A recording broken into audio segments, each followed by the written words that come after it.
नमस्कार विद्यार्थियों, आज हम हिंदी व्याकरण का विषय वाक्य विचार जानेंगे। वाक्य विचार आरंभ करने से पहले हम शब्द के बारे में जानेंगे। वर्णों के सार्थक समूह को शब्द कहते हैं। यह आप पिछली कक्षाओं में भी जान चुके हैं। उदाहरण के तौर पर शब्द देखिए, सिपाही, चोर, ने, और, पकड़ा आदि। यह सब शब्द हैं। तो बच्चों, इस जो शब्द हमने पढ़े हैं इनको हमने वाक्य में परिवर्तित किया है, लेकिन हमने एक वाक्य बनाया है, इनको जोड़ा है शब्दों को। सिपाही, पकड़ा, ने, चोर। क्या आपको देखने से और सुनने से लग रहा है कि यह एक उचित वाक्य है? नहीं, यह उचित वाक्य नहीं है। भाव या सही नहीं जोड़ा गया। यह तो केवल शब्दों को जोड़ दिया गया है, लेकिन हम इसे सही ढंग से जोड़ेंगे। सिपाही ने चोर को पकड़ा, जो कि एक सार्थक वाक्य है। इसमें सिपाही कर्ता, चोर कर्म, पकड़ा क्रिया है, इसलिए यह सार्थक वाक्य बन गया। एक व्यवस्थित वाक्य बनाया गया। सिपाही ने चोर को पकड़ा। आगे उदाहरण के तौर पर दादी माँ कहानी सुनाती हैं, जो कि एक वाक्य है, सार्थक वाक्य है। इसमें दादी माँ कर्ता, कहानी कर्म, सुनाती हैं क्रिया है। तो यह वाक्य बन गया हमारा, दादी माँ कहानी सुनाती हैं। तो हम जानेंगे भावों और विचारों को प्रकट करने वाले सार्थक एवं व्यवस्थित शब्द समूह को वाक्य कहते हैं। यह है वाक्य की परिभाषा कि वाक्य किसको कहा जाता है। आगे है वाक्य के अंग, जो कि दो तरह के होते हैं। वाक्य के अंग उद्देश्य और विधेय। सबसे पहले हम उद्देश्य के बारे में जानेंगे कि उद्देश्य क्या होता है। वाक्य में जिसके बारे में कुछ बताया या कहा जाता है उसे उद्देश्य कहते हैं। जैसे विमला गीत गाती है। गीत गा रही है कौन? विमला। यहाँ पर विमला उद्देश्य है। दादी ने मालपुए बनाए।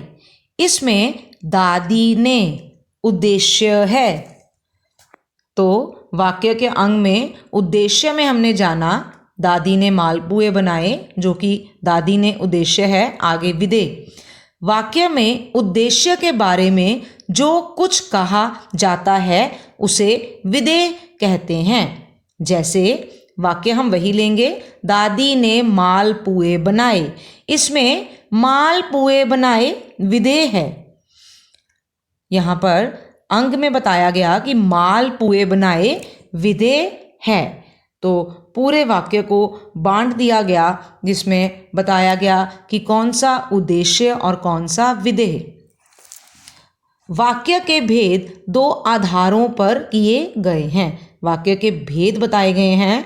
दो आधार हैं, पहला अर्थ के आधार पर और दूसरा रचना के आधार पर। सबसे पहले हम अर्थ के आधार पर वाक्य के भेद जानेंगे, जो कि 8 प्रकार के होते हैं।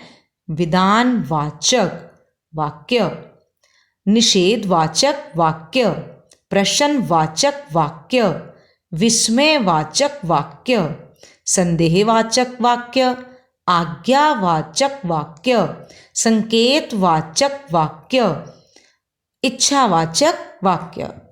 सर्वप्रथम हम विधानवाचक वाक्य के बारे में जानेंगे। जिस वाक्य से क्रिया के होने की स्थिति या अवस्था का पता चलता है उसे विधानवाचक वाक्य कहते हैं। जैसे खिलाड़ी मैदान में खेल रहे हैं। खेलना, यहाँ पर खेलने की क्रिया कर रहे हैं और मैदान जो है स्थान है, तो यह हो गया विधानवाचक। नंबर 2 पर है निषेधवाचक वाक्य। जिस वाक्य से क्रिया के न, निषेध का भाव न होने का पता चलता है उसे निषेधवाचक वाक्य कहते हैं। जैसे सीमा गीत नहीं गाएगी। नहीं का भाव न गाने का यहाँ पर वाक्य बताया गया है। विस्मयवाचक वाक्य, यह जिस वाक्य में आश्चर्य, खुशी, दुख, घृणा आदि का भाव प्रकट होता है उसे विस्मयवाचक वाक्य कहते हैं। जैसे अरे दीपक तुम आ गए। अरे दीपक जो है, किसी ने दीपक को अचानक देखा है, इसलिए विस्मयवाचक वाक्य कहलाता है।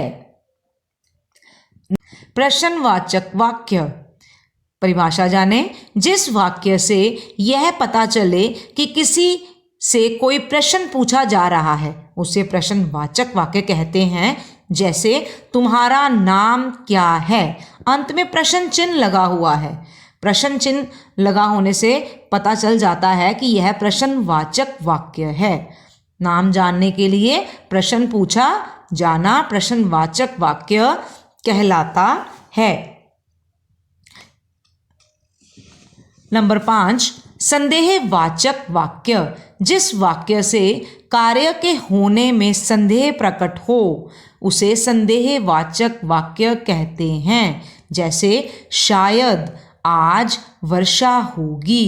शायद भाव संभावना है वर्षा होने की, संदेह है हमें इस चीज़ का कि आज वर्षा हो सकती है, इसलिए यह संदेहवाचक वाक्य कहलाता है। यहाँ पर एक और उदाहरण हो सकता है, अमृत घर पहुँच चुका होगा। हमें उसके घर पहुँचने की संभावना है। नंबर 6 पर आज्ञावाचक वाक्य। जिस वाक्य में आज्ञा, आदेश, अनुमति, प्रार्थना, निवेदन आदि भावों का भाव प्रकट होता है उसे आज्ञावाचक वाक्य कहते हैं। जैसे घर जाओ और खाना लाओ। घर जाओ, खाना लाओ, यहाँ पर आज्ञा दी गई है।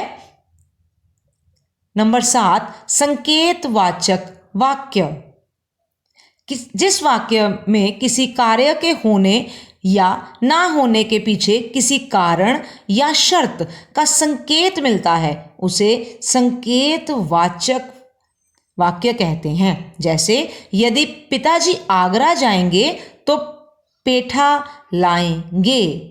यहाँ पर उदाहरण दी हुई है, आपको संकेत दिया हुआ है। यदि किसी कारण या शर्त का संकेत मिलता है हमें इस वाक्य में, तो इसके लिए उदाहरण और भी हो सकता है। अगर वर्षा हुई तो फसल अच्छी होगी। तो यहाँ पर यह बताया गया है कि एक क्रिया से दूसरी क्रिया पर निर्भर होने का बोध होता है इस वाक्य में, तो उसे संकेतवाचक वाक्य कहते हैं। आगे देखिए, इच्छावाचक वाक्य। जिस वाक्य में इच्छा या कामना का भाव प्रकट होता है उसे इच्छावाचक वाक्य कहते हैं। जैसे ईश्वर तुम्हें लंबी उम्र दे। लंबी उम्र दे कामना कर रहा है।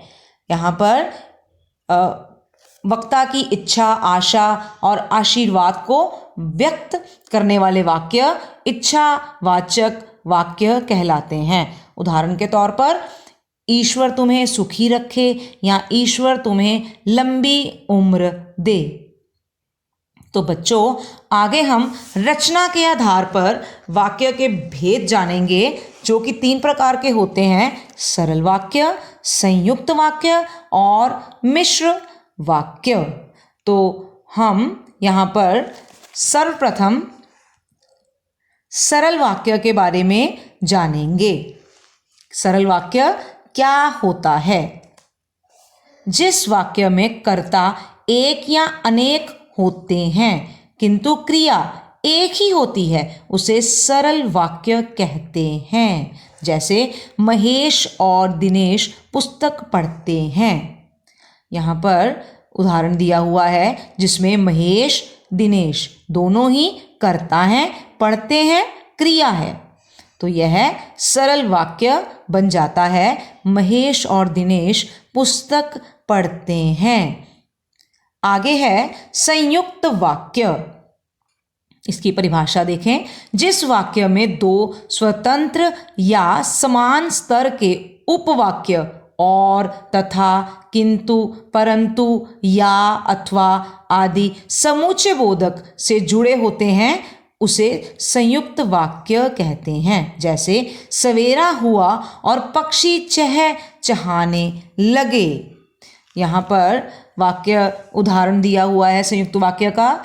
सवेरा हुआ और पक्षी चहचहाने लगे, और के साथ समूचे बोधक चिन्ह जो है और लगा हुआ है, इसलिए यह संयुक्त वाक्य बन गया। हम इसके लिए और भी उदाहरण देख सकते हैं या सुन सकते हो आप। तुम महान हो क्योंकि सत्य बोलते हो। आगे है मिश्र वाक्य। जिस वाक्य में एक मुख्य उपवाक्य एवं एक आश्रित उपवाक्य की, जो, जिसकी, जैसा, जो वह, जब तब, ज्यों त्यों, जैसे वैसे, जहाँ वहाँ, कहीं ताकि आदि समूचे बोधक शब्दों से जुड़े होते हैं उसे मिश्र वाक्य कहते हैं। वह मिश्र वाक्य कहलाते हैं। उदाहरण, उस अध्यापिका को बुलाइए जो लाल साड़ी पहने है। अध्यापिका को बुलाने के लिए कह रहे हैं जो लाल साड़ी पहने हैं। यहाँ पर जो के साथ समूचे बोधक जो शब्द होता है वाक्य बनाया हुआ है, इसलिए यह मिश्र वाक्य है। तो बच्चों, हमने रचना के आधार पर वाक्य के 3 भेद जाने हैं: सरल वाक्य, संयुक्त वाक्य और मिश्र वाक्य।